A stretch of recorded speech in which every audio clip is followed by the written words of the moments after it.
Another week has come and gone, and he really wants some milk.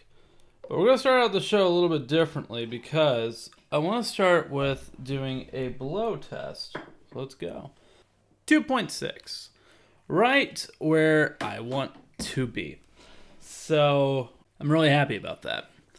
And to be honest, I really didn't slip out of ketosis at all this week, which is good. And I thought I was going to have maybe a higher weight loss than normal this week. I worked 6 days at work, and with that, you have a lot more activity. And honestly, it didn't really increase at all. It was a 5.2, which is still great. Okay, we're keeping on the 5 pound average. That's what we want. That's what I wanted to see. But I thought maybe it would have been a little bit more. I'm not upset though. I was just thinking, one extra day of work, a little bit harder work because the guy's on vacation. Maybe. But no, it didn't turn out that way. But some good news this week.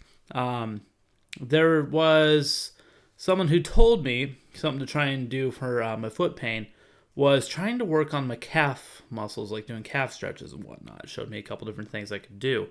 And it has been helping. I need to figure out, I want to do some research into it and actually see if increasing that muscle, like actually trying to do like exercises on that muscle itself, trying to build the strength up there would like help with permanent resolution instead of like just like a temporary solution with just doing the stretches. But at the same time, I'm kind of just like, do I just need to go to a foot doctor and just have it dealt with before it gets worse? But yeah, because I'm looking at other people around me who are going to the doctors for it, and oh dear God, it's not good. Like one of them is in a boot right now, and that's not fun.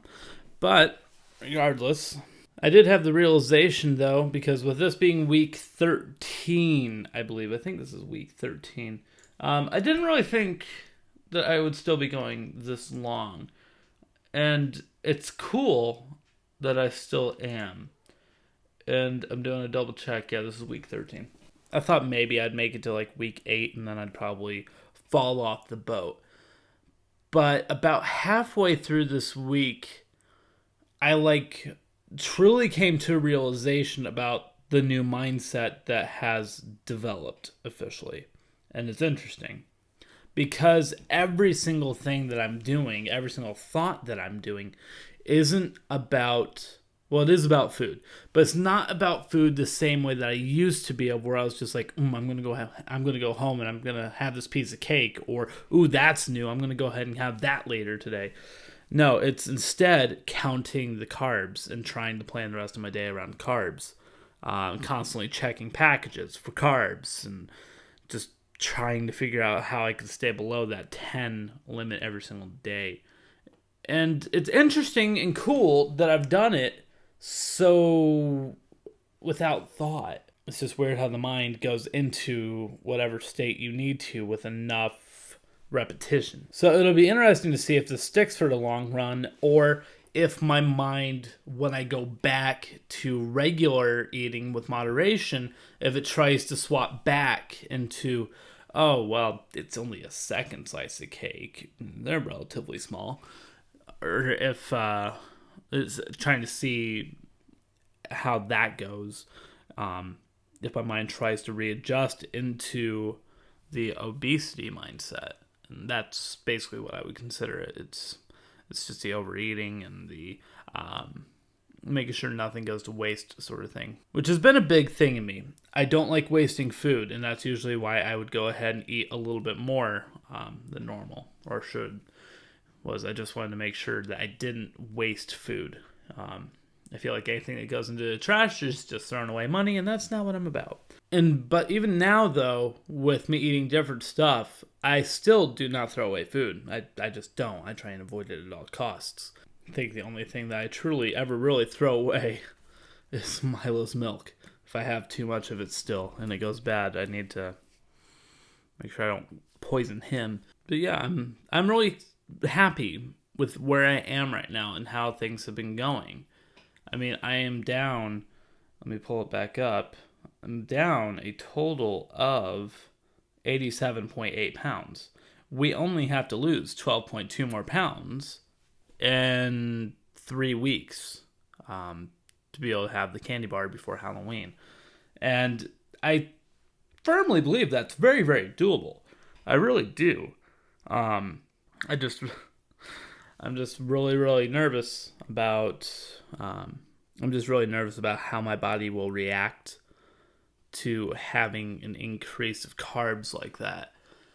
So I may take a day like that and just have nothing but hamburger meat and just like skip cheese entirely and just have hamburgers, so that way all my carbs go into that candy bar. But you know what? Actually, let's figure that out. How much does a Butterfinger have in it? Okay, so a 2.1 ounce candy bar has a total of 44 carbs. Oh. Oh boy. Oh, 44. Wow, okay, I was thinking like 20. Oh. Oh man. Wow, okay, wasn't ready for that. Well, might not be having a Butterfinger now. Oh dear God. Okay, see, this is my life now. Freaking having an anxiety attack over having a candy bar. I'm gonna have to look at work and try and find a candy bar that doesn't have 44 freaking carbs in them. Like, I imagine everything's gonna be bad, but if I could find one like around 20, that would be great. 44, holy crap. It's like a JJ pie. Like, those things are like 56. Damn. That's a lot. That's way too much. That's way too much. I can't do that. I can't do that. How much is a Reese's peanut butter cup?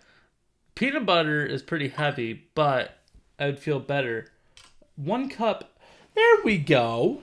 There we go. 1 cup is 9 carbs. That works. I could do that. 1 cup. Yeah, I could do that. Just one. Why not? What's a Heath bar? I could go for a Heath bar. It is 3 pieces is 27 carbs. It might be Heath. Heath might be the winner. Maybe. We'll see. But right now, though, I think that's going to do it for this week. There's just not really much to report on. Just keep it on doing what's working. And 5.2 pounds is still working good. So, it'll be interesting to see when this truly does start slowing down.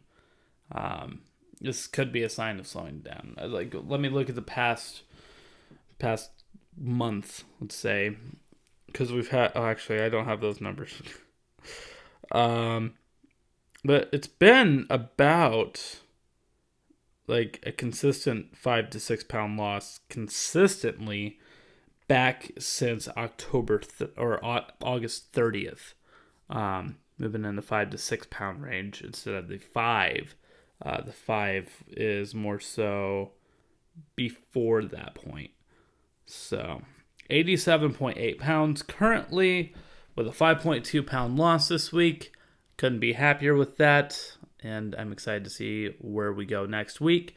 If we keep that on, then we're so dang close to that 100 pound mark.